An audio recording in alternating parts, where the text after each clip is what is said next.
Just off the Azores, the little aircraft carrier Invincible, tranquil as a toy in a bathtub. A pocket-sized, portable, floating airfield. Half fish, half bird. Aviation for the connoisseur. If you pay income tax, it costs you £6 out of your pocket. Dispensing with overseas bases and long-range jets. Alone or in a battle fleet. A repertoire for all tastes, from Soviet submarine hunting to Third World gunboat diplomacy and the whole range in between. The full works, aircrew. Altitude, roger. Controllers. North 4307, 0. Mariners.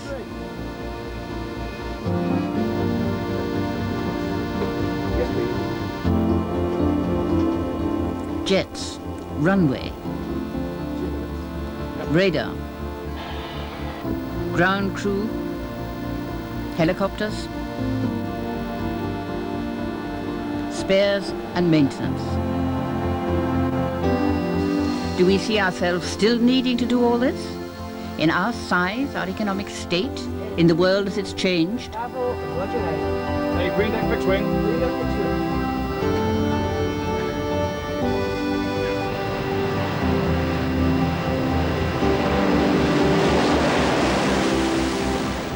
Our three carriers got reprieved in the last defence cuts, and in peace dividend arguments that decision has not been seriously questioned. Now, having made this choice, is Invincible effective?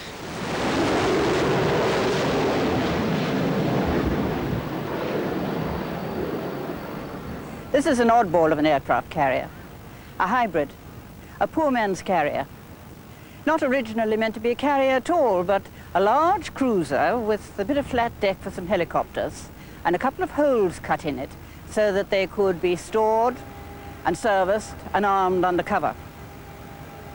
So there is no angle deck with its steam catapults. There are no arrestor wires and nets and what's it to stop the jets teetering off the end into the sea again. There's no room for any of these. It is a tiny ship. You could fit 5 of these into one of the big American carriers. But if you take a Harrier fighter with its swiveling jets and its ability to take off in a very short space, and then you cant up one end of the deck into a sort of ski jump, you have gotten yourself a miniature aircraft carrier, and that is Invincible.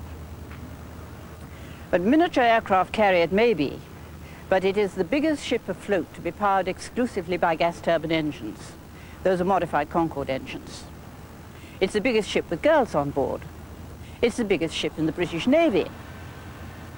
And it's got one of the first captains in the Navy to be computer literate. It's one of the few ships to have fought at sea, really fought, in the Falklands, since World War II 50 years ago. It's the product of ingenious compromise. But how well does it work?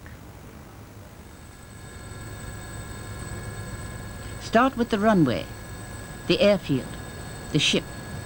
Yes, it floats. That means it can be sunk. It mustn't. Down the iron ladders just above the bilges where the twin rudders run, where few of the crew ever come. Here is part of its survival kit. Those rudders can spin the ship on a dime.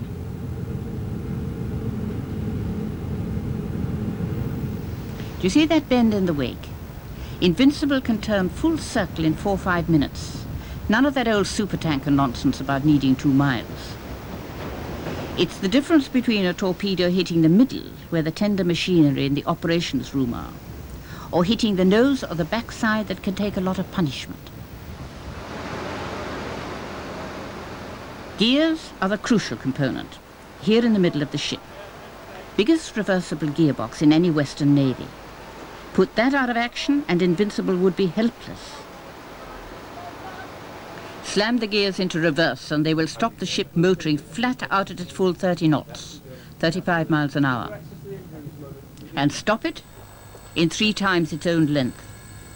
The effect, if you were shooting at a fast-flying duck or a grouse or a jet, and they were able to stop in 3 times their own length, you'd miss. So Invincible could well dodge a torpedo.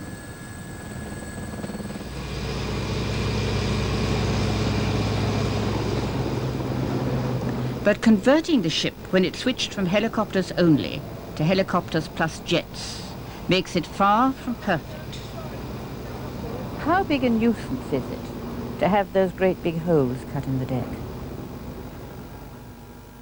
They're actually in the wrong place. If we were designing this deck afresh for fixed-wing aircraft operations, I think we'd put the holes on the side. In other words, we would go for side lifts, which we have used in some of our carriers in the past. But that would mean that the runway was then not interrupted by the lifts when there's a need to move an aircraft up or down to the hangar. We manage our way round it quite satisfactorily, but given the opportunity to redesign, a side lift would be the preferred answer. Still, it's a sturdy, nimble little ship with a lot of clever engineering. But how well is it handled? This is about as far from ordinary seamanship as it is from a rowboat on the Serpentine. Even something as routine as refueling at sea, floating, let's suppose, off an unfriendly shore. Not just difficult, dangerous, not something the captain would delegate. As you can see, the tanker is a mile ahead of us at the moment, and we're moving up into what we call the waiting station, which is 300 to 500 yards astern of her. The difficulty with the maneuver, we need to move into a position where we're about 150 feet on her beam, but a ship moving through the water creates zones of pressure and suction around her, and we need to ensure that we move through the zone of interaction where those pressures fail to balance out. Now tell me that in English. Right. As the ship moves through the water, she has zones around her created by her passage through the water of pressure and suction. Around the bow of the ship there's a pressure zone, then there's a zone of reduced pressure, a beam of the ship, and a further pressure zone astern. Excuse me. I'm preparing to receive us alongside. Very good. As long as we are in balance with those zones, then we can safely maneuver alongside her. As we close each other, the zones tend to interact and can tend to throw the ship off course. So what we aim to do is to move up from that waiting station with a high overtaking speed to move through the zone of interaction into a position where we're stably alongside her at the same speed as quickly as we can. Are you saying that it's clumsy or that it's dangerous? I'm saying that it's potentially dangerous because the forces there are extremely great, and we need to ensure that we have enough rudder movement left to control the ship as we move through those zones. Inherently, it's dangerous, but of course we practice this frequently, and I hope you'll be able to see that we're able to do it safely. 050. Very good.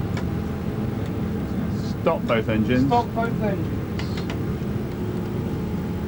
Both tugouts are pretty stops. Revolution 78. Revolution 78. Firing a line across to the tanker. Didn't make it the first time. Sea calm as a mill pond. Ships almost touching. Men and girls hauling the pipe on board, side by side with the rhythm as old as the sea itself. A lot of manhandling. Methods old as Noah's Ark, because a war-damaged ship might need to be sailed as Noah sailed it. I bet in a real emergency they can hang sails off the radio and the radar masts. They still use flags to signal during a radio silence. Fuel pipe coming on board now, pumping at the rate of 2 petrol tankers every 2 minutes. Invincible does 10 yards to the gallon. Were Invincible a full-blown carrier, it would dwarf that supply ship. It's only a fifth the size of the American mastodons with their 100 jets on board. But no call to apologize for the skill, the competence of the crew. You need certain basic skills to sail a ship, and you need certain basic skills to fly a jet. But to fly a jet off a ship, you need more than basic skill. The pilot on a carrier has to deal with a runway that could be 30 miles away from where he left it when he took off, sailing a zigzag course. May not have told him because it's keeping radio and radar silence, showing no lights to avoid detection. And when he finds it, if he finds it, The deck will be 60 feet above the water, which makes visual reference difficult. It will be bucking and pitching and rolling capriciously, erratically. The strain is enormous, unnatural. The Navy knows it. And the men who train the Navy pilots know it. And the pilots themselves know it, but they have a tongue-in-cheek perversity about saying so. It often seems to me that it takes a sadist to have thought up the idea of landing a jet on the deck of an aircraft carrier which has moved several miles away from where it was when you first left it. How do you find your way back? How do we find a way back? It really is straightforward. You know the launch position, you know where the ship's, the mean line of advance, you know the recovery position, and as long as they stick pretty roughly to that, then it's absolutely straightforward. The navigation system can predict the position of the ship. You've got a radar to find the ship, you've got the ship's radars, if needs be, to get yourself back to the ship. It's a non-event, it really is. And in some ways, it's easier than finding an airfield, because it's there and it's unmistakable. In poor weather, finding an airfield can sometimes be difficult, because it blends in with the background, for example. Well, the ship never does that. You know it's an aircraft carrier, you know it's there bobbing up and down, it's unmistakable. So it really isn't a problem. But in wartime, when you're having radio silence, right, and it is manoeuvring. Right. Well, that's when the problems come, when the ship is radio and radar silent, when you're required to be radio and radar silent within a given range, and you don't have any other aids to get back. It's a cross between mental DR and using the inertial kit in the aeroplane to come back to a rough position and hope to find the ship. You always reserve the right, of course, that when the fuel's getting low and you really don't know where the ship is, all those rules go out of the window for aircraft safety, even in a war. But we managed in the Falklands without any instances, I think, without any instances at all, to get back to the ship in completely radio and radar out during the daylight hours. And there were no problems. When the helicopters patrolled for as long as 6 hours without a break, Invincible could have covered a couple of 100 miles. Look, supposing there was a real shooting war, and you go out and you detect a submarine.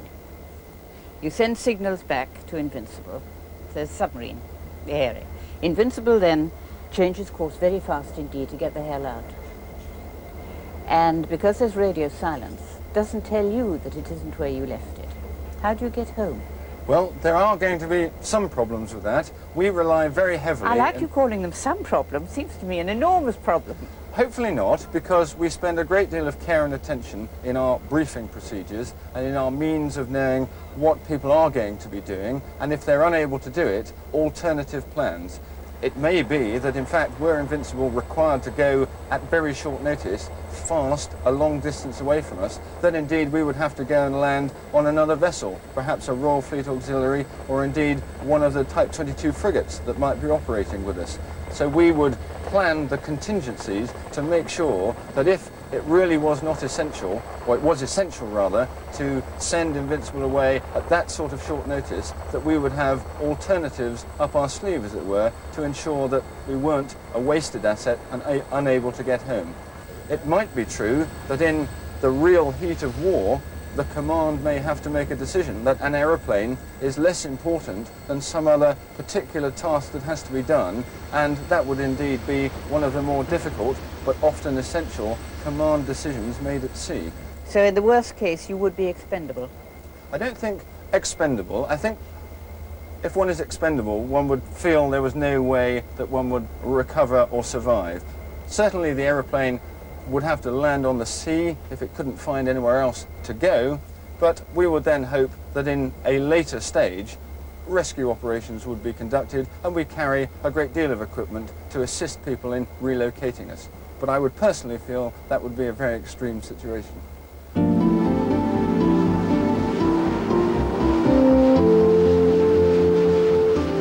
But it's landing at night that really separates the men from the boys. Well, again, concentrates the mind a little, just because of the lack of visual references. And all you've got is a couple of lights, a centerline light and a glide path indication. And of course they tend to go awry if the ship's rolling a lot, rolling or pitching a lot.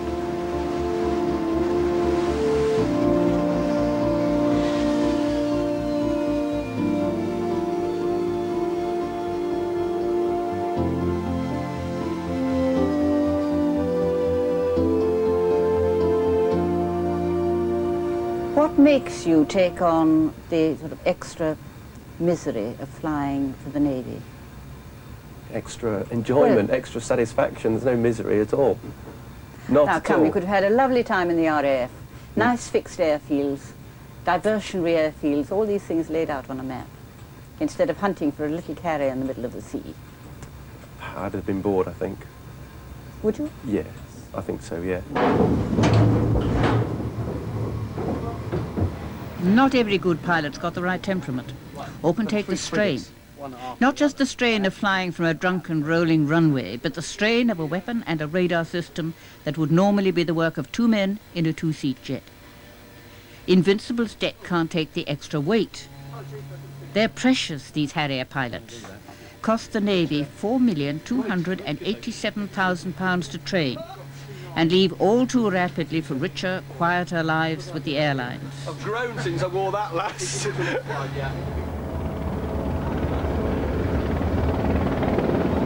Helicopter pilots have different pressure. Long, wearing 6-hour patrols, policing the seas for submarines. Off they set for work like businessmen carrying their briefcases.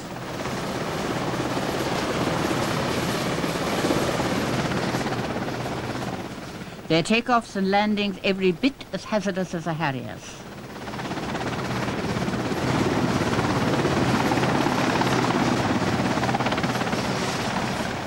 Six hours up there isn't easy. When you slow down, you're totally, you're drained, full stop. Your brain, your body is drained.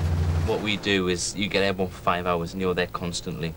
From, I'd say, an hour and a half before you take off, you brief, yeah? From that time onwards until you land on, an hour after, that's about nine hours at a time. You're there, you're mentally stressed and that, because the fact you're flying at that all the time. And your workload is at the limit.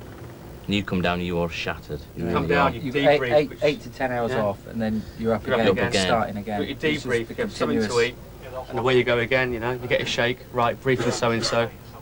Same briefs, up you go again, do the same, If you've got an exercise in that for about, say, 6 weeks, and that's all we have, it's constant 6 weeks of hard work, non-stop. And at the end of the 6 weeks, you were really shattered, you were worn down. You're either sleeping, flying, or eating. That's all you do for the whole 24-hour period. You actually lose track completely of time. Right through the ship, relentless pressure. Not just aircrew, everyone. 24 hours a day for the 2, 3, 4 months that they're at sea. It's a less comfortable, more restless ship, since the Navy found it could cram Harriers and more helicopters on board. Crew size near doubled. It's very tight, isn't it? Very tight. Yes. Which is yours? Mine's the top bunk at the back there. You get used to it. It's not too bad in a mess this size. The only problems we really have is, if you can see on the right there, is that the actual lockers are right next to the beds. When you've got 6 guys that have got out at the same time into the lockers, everybody starts climbing over the top of each other and trying to get past and get out. That's the only problem we have, really. Twice the mouths to feed in less space and less time. Dining hall can seat 98, and yet we've got 700 junior rates who've got to eat here. And as a result, every chair you see has got to have a bottom on it 6 times each meal time. Now this is to do with the additional people that we take because of our enhanced air group, and that an area of the junior rates dining hall was taken for an operations room some years ago.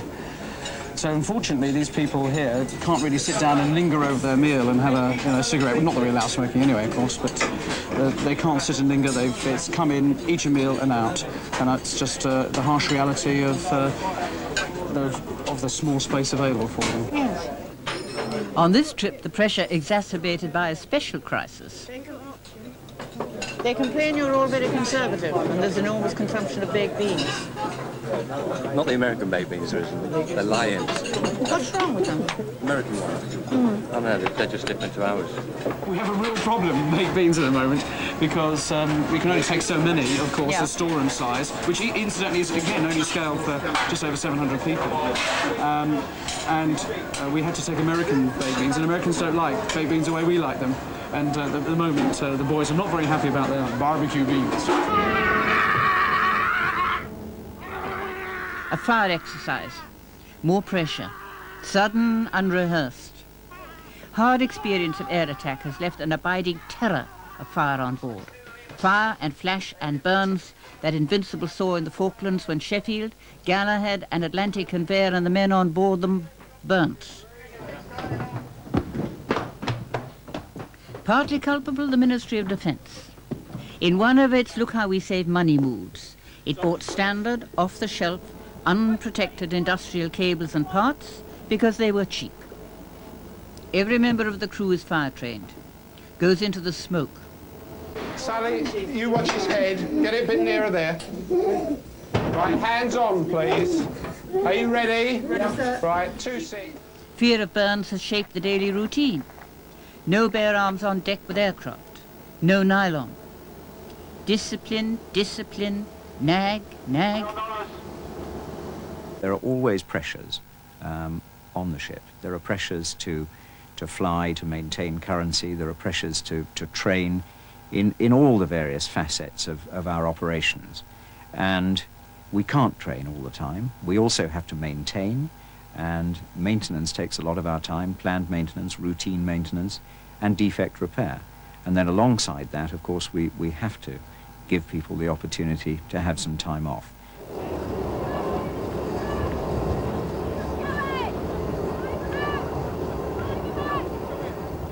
You'd be blind not to be impressed by the concentration, the discipline of crew under pressure and by trip's end deeply, deeply tired. Chances to release the tension are few and precious. Save a rare hour or so, the aircraft and their acolytes monopolize the deck. The rest live like troglodytes below ground, in perpetual artificial light, within steel walls that echo and reverberate incessantly. Twist in the body and stretch down! That voice of command is the voice of the chief Wren. And this must be one of the biggest management changes the ship has had to face. Left leg over right this time, damn it! Long tours of duty, difficult work, cramped conditions. These are an inevitable part of life on a miniature aircraft carrier. Then last year, something fresh to cope with. Girls. Aircrew apart, doing the same jobs as men. Working alongside them, professional, completely integrated. What had they expected? Girly jobs? No, because I was already an air engineering mechanic. Yes. And I joined up as that, so we knew we'd stay in the same trade. We'd just basically be doing the same job at sea as we were doing shoreside. I'm an air engineering mechanic, and I did motor mechanics at school, so it comes from there. I didn't want to go on a YTS, so I looked at the services and they showed me air engineering, which I jumped into. But what happens in their time off? And that's not an entirely prurient question. Navies again sex on board because it wouldn't stop at mere sex. Let in jealousy, heartbreak, and it becomes hard to run an efficient ship. Have you had any difficulties? There have been very few, remarkably few, I think. It would have been naive to expect that there would have been no problems. Those that there have been very minor and usually inflated out of all proportion by the cheaper tabloids. Personally, for myself, I'm engaged. I've got a beautiful fiancée at home. I'm not interested in anything that's on board at all, to be honest. My girlfriend was far better looking than anyone on board here anyway. How did the lads look at you when you turned up? They were giving us like 10 to begin with. Yeah, it was, wasn't it? She deserves 2 or whatever. But they had their... I think they were afraid to begin with that we'd do a better job than them. They're so well integrated now that you really don't notice whether you're working with a male or female. You know, you're all alongside each other and to do a job and you get on. Do you ever notice any girls who have a naughty twinkle in their eye? Well, if they do, I don't notice them. Turn a blind eye. Well, I'm happily married anyway, so I wouldn't be looking. I think it took them a while before we could get accepted, but they've settled down a lot now, and well, they look at us like sisters now. So, only sisters? Well, yes, you know. Well, the potential obviously is there for things to happen, but there haven't been any really recorded incidents, especially amongst the ratings. There's no problem. People just get on together. When you're looking at it over the long term, when the girls are no longer a curiosity, and you've got a much higher proportion of them on board, do you think that it'll be time to modify these very strict rules about no sex? No, I don't believe so. I don't think that sex has any place on board a warship.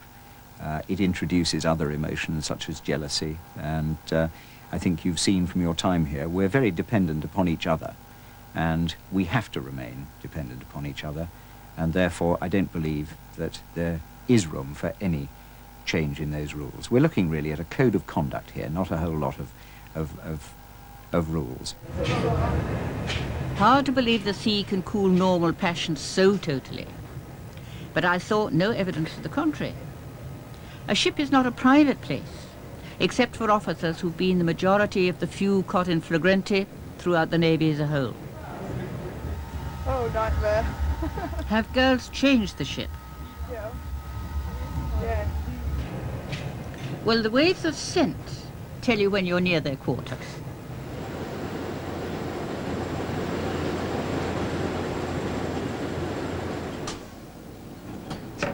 They've done wonders for the laundry.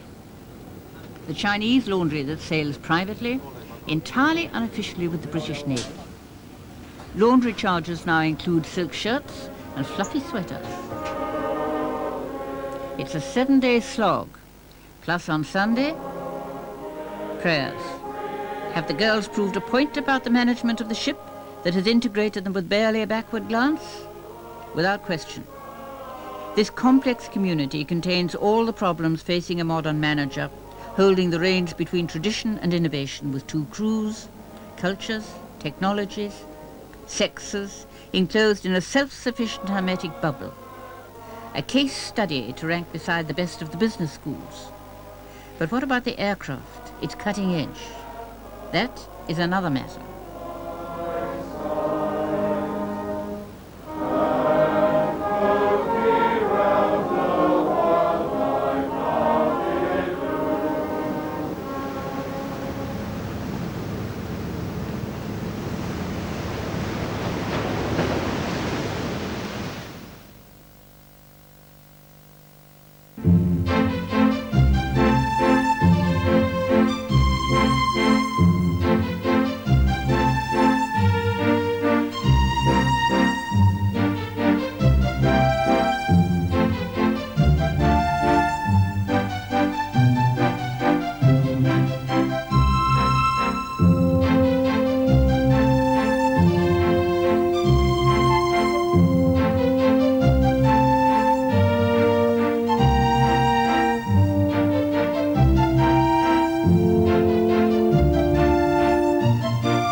That I've seen it, and I still want to cheer every time I see a skilled pilot put a Harrier through its paces, flying backwards and sideways and revolving like a controlled mechanical ballerina. There is no other aircraft in the world that can do this, and it's not for want of trying. Harrier is special, unique, entirely British. But this is a warship, not a circus. The 8 Harriers are its teeth, and a dozen or so helicopters are its claws. And this is their go-anywhere airfield with 1,200 people dedicated entirely to keeping those aircraft sweet and flying. So how are they making out? You've got to think what they're for. It came out of the morning mist, a full-blown Soviet spy ship, antenna all a-quiver. It came to within a few hundred yards of Invincible. This is why Invincible was built, for the Soviet threat. Easy to think the threat has gone, but that Navy, whoever ends up controlling it, is still being modernized. Still launching 9-10 submarines a year. Still defence's biggest strategic worry, however befogged the politics. And I suppose that thinking's right. The Soviet threat, I prefer to refer to as a military capability, is of course very largely still intact. And I think I would agree that the will to use it perhaps has declined, and we might well have more warning of any threat that would be posed from that direction. But there's still a potent military machine there, and I don't believe we can afford to ignore it. And so we still continue to practice against the Soviet threat, largely in our exercises, because it is probably the most difficult to counter. And what about other parts of the world? There's a widespread military capability in other parts of the world, and I think perhaps I can highlight it by just mentioning that there are well over 200 submarines outside the Warsaw Pact. So it would be foolish to dismantle anti-submarine capability because we no longer believe that the Soviet threat is poised against us. So we go a-hunting, hunting submarines in a heavy, rugged old warhorse of a Sea King helicopter that the Navy's been using for 20 years in various forms and won't replace for a good few more yet. Yet this is Invincible's main purpose. Keeping track of some of the 300 operating Soviet submarines, the 200 others owned by assorted governments both respectable and rogue. Hardly a country with a coastline without one or two. North Korea has 22, Libya 12, Brazil has 5. Is it ageism on my part to criticize honest old Sea King? All it has to do, after all, is to ferry various listening devices. Some trailed on the end of a string, some dropped in formal patterns overboard. Well, age does matter. Try servicing a helicopter built to the engineering of the 50s. Now. 83's gone. Next one is 52 as briefed. A new Merlin helicopter has at last been ordered. Well, the Merlin, of course, is going to be a huge advance over the Sea King. I think the Sea King has grown in weight by 50% since it first entered service. So its deck operating envelope, the wind conditions that are required, are fairly constraining in order to get a very heavily loaded Sea King off the deck. The Merlin will be much more agile. It'll have a much better performance from the deck, and therefore it will be less demanding to operate. And, of course, in terms of its military capability, it will be a step forward over the Sea King. Delivery will only be 20 years after the Navy first asked for it. Starting 95, and you know how defence orders slip. By which time the Navy's biggest ship, its outward symbol of air power, will have been carrying out its key role with a design 40 years old, and that does matter.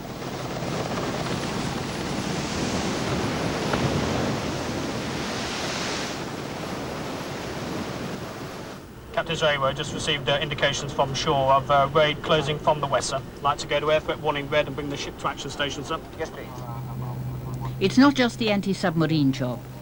Same helicopters used for the indispensable early warning radar. Inside those bloated udders alongside. Going after some French jets making a practice attack.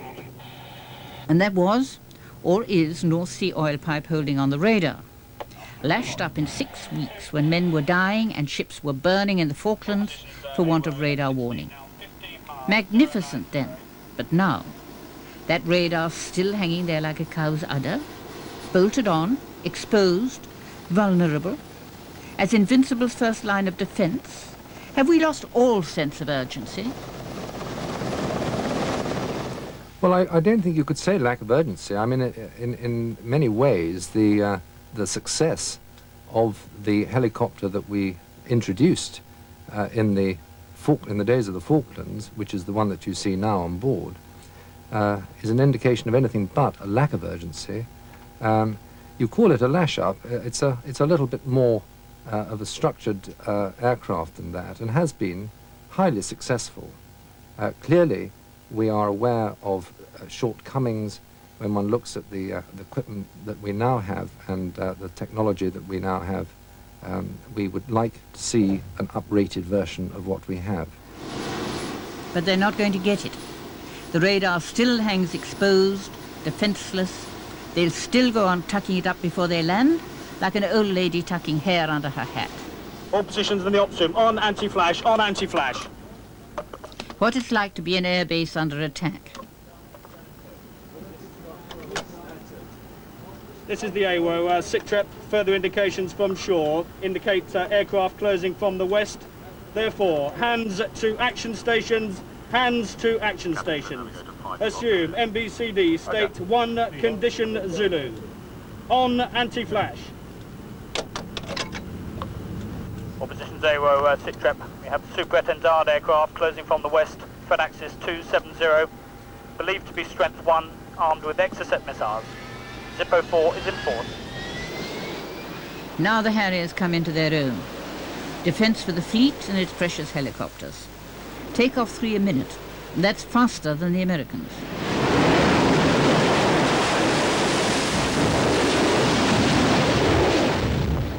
All positions AWO, believe the aircraft to be low. Low, has not delivered his Exocet yet. Seeking Whiskey is still holding him, sir.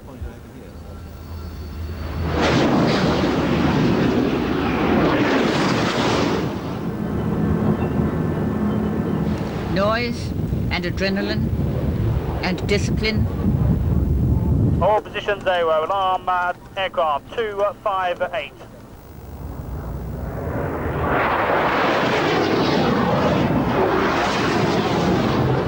That DR track still good.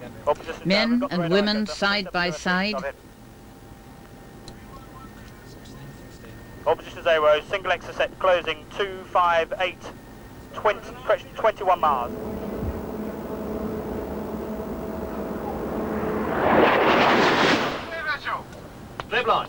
Anti-flash making them look like monks or druids. All positions AWO, Exocet now green 1202 miles. Brace, brace, brace. Close your weapon system, keep fighting. Incantations over the radar screens. 045, reduce 1. Oppositions AWO, stand 2. That's raid complete. It's like a silken oiled machine, the coordinated killing power of guns and rockets and helicopters and jets. The cool, controlling human intelligence. The sequential triggering of layer after layer of defense. The electronic warning, watching, measuring, identifying. But appearances can be deceptive. Like skillfully patched and mended clothes, this professional patterner conceals some deep and serious flaws. Numbers first. 8 Harriers, coming home simple, unfussy birds to the nest. But those 8 are all that Invincible has, along with its dozen specialized unarmed helicopters. Enough to frighten the enemy? Sharp, pointy little teeth for defending its own airfield and any battle fleet with it.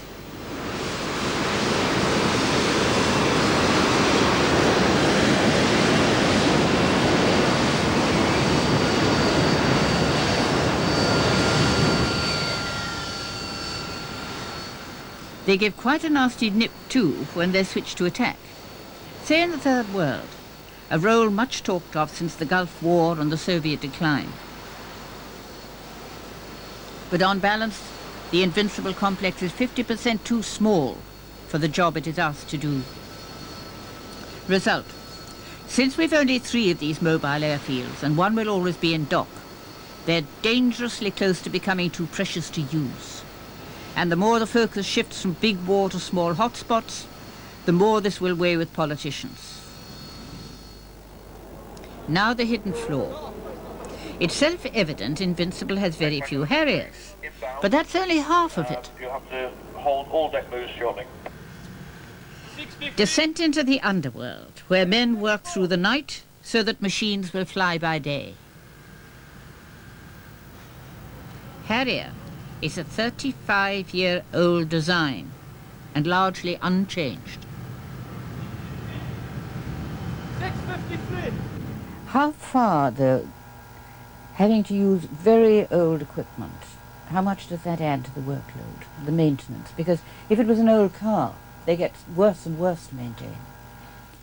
Yes, inevitably older airframes require more maintenance, and the maintenance workload has gone up as the aircraft have aged, and there is a compensating increase in manpower, I think, required within the squadrons to overcome that increased maintenance load.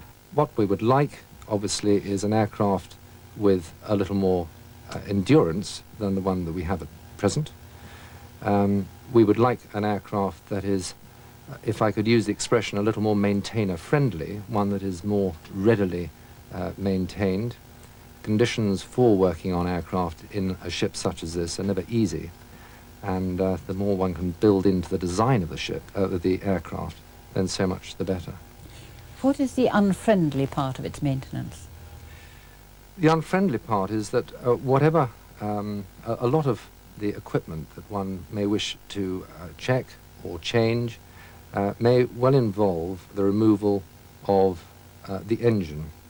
The engine obviously is a fundamental part of the entire aircraft, and removal of the engine is both time-consuming and affects every aspect of the engine's systems. Well, you've got to take a wing off before you can get the engine out, haven't you? That's correct, yes, you have indeed. How long does that operation take? It's very difficult to give a specific answer to that because it depends on the conditions under which one carries out the operation. If one is concentrating purely on that operation, to change an engine, if the conditions on board are suitable, and by that I mean we've got the space within the hangar, the weather conditions and other conditions are suitable, then it can be done in a matter of a couple of days. Now, this is quite serious, isn't it? Because let us say that you were in a war, even a little one, you could have your Harriers out of operation for a couple of days while you're changing engines, and you've only 8 of them. We would obviously like more Harriers when carrying out a specific operation to which you refer. I can only say that we have never been embarrassed to date with the length of time that it takes to maintain an aircraft with regard to maintaining sufficient aircraft airborne to carry out any task that we have.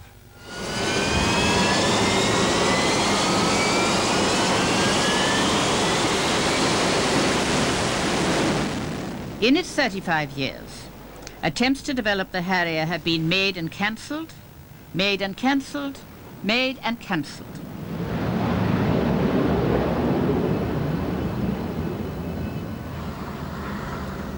Now, at long last, the Navy is getting an updated Mark II.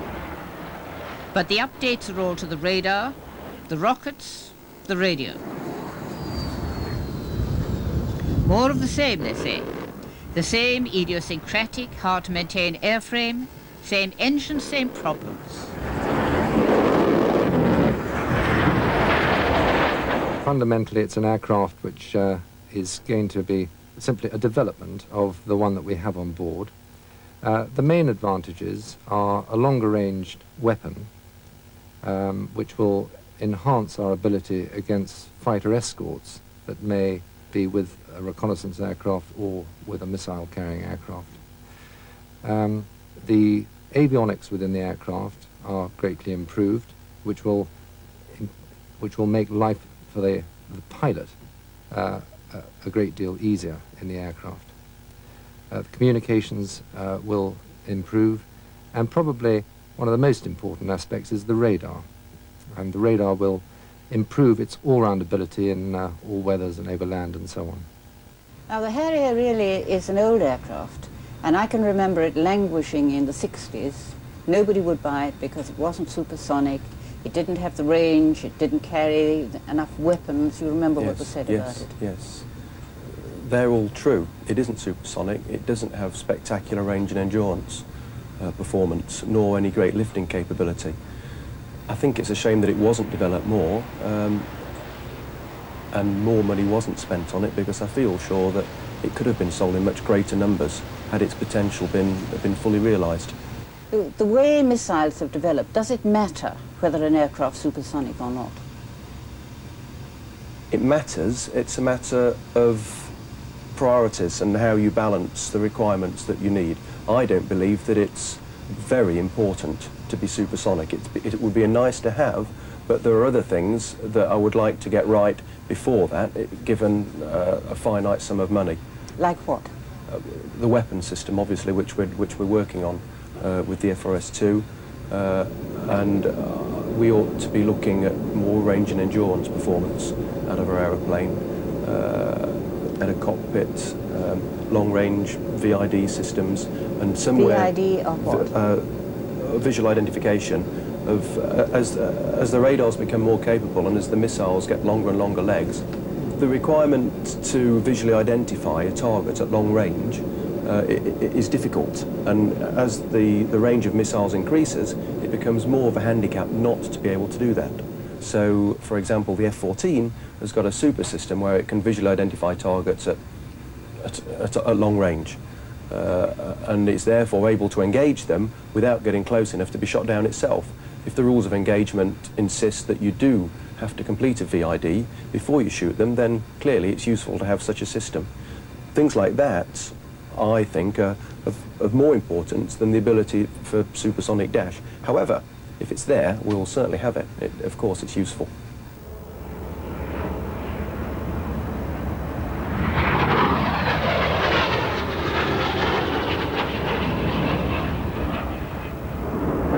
It was homecoming after 3 long months, and the Navy did what it rarely does these days: splice the main brace.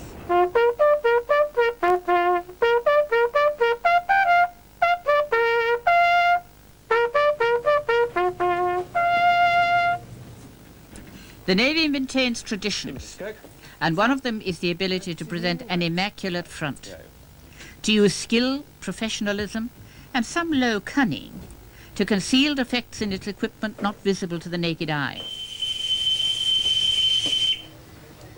to dazzle with sheer virtuosity when they are. I would argue it is self-defeating. It makes us complacent, smug, nosier about what boys and girls can or can't do on board than about what Harriers and helicopters can or can't do. I would argue the Navy behaves at times like its own worst enemy. All ready to go.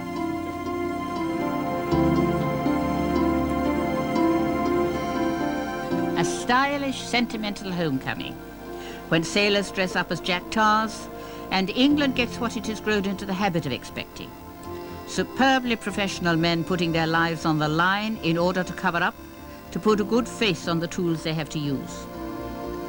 Invincible towering into port is a sight to lift the heart, but it is merely a floating airfield, and it is the aircraft that count. And I would indict the Navy for not successfully bringing it home, that elements of those machines are in some cases 35 years old, and in others lashed up from bits of North Sea oil pipe. I've been a reporter enough years to know how the services lobby, how they're always asking for more, more, more. But this, which I have seen with my own eyes, is deeply disquieting.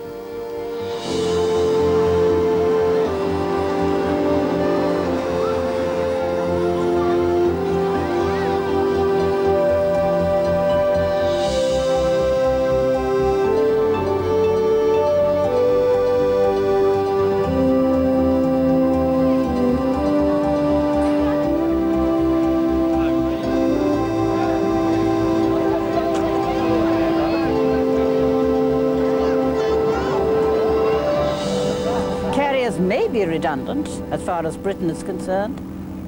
We thought so in the 60s. We thought so again briefly in the early 80s. But they have been explicitly excluded from this latest round of peace dividend defense cuts. So we must judge them necessary. In which case, the least that we can do for the people who serve on them is to see that they have aircraft that are worth carrying.